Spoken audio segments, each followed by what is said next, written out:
قام ريال مدريد بتكريم الضيف وذلك بإدلاله أمام الجماهير السعودية بعدما فاز عليه برباعية سجل فيها فينيسيوس هاتريك ساحق ماحق على طريقة بنزيما. دفاع برشلونة اليوم مفتوح أكثر من ما يخالفه. هدف ليفاندوفسكي في هذه المباراة ذكرني بهدف سواريز في البايرن وثم بعدها قام بأكل الثمانية.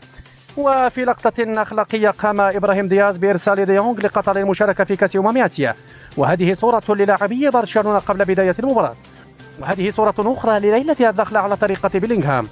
وفي الأخير يجب أن لا ننسى الخطة الاحتياطية لعبس كرة القدم انتهت في 18 من ديسمبر 2022، ورونالدو متغادر وبطولته السوبر الإسباني بطولة ودية وليس لديها أي قيمة. وهذه بعض فوائد النوم المبكر العبابسة: أولا تستيقظ مبكرا، ثانيا تستيقظ نشيط بدون ألم وارق، ثالثا سجله فينيسيوس، أما الرابع سجله رودريجو. وقامت جماهير ريال مدريد قبل نهاية المباراة برفع لافتات مكتوب عليها تشافي ابقى نحن نحبك، متمنيين له التوفيق، وذلك بعدما أصبحوا يفوزون على البارسا بالأربعة في زمنه.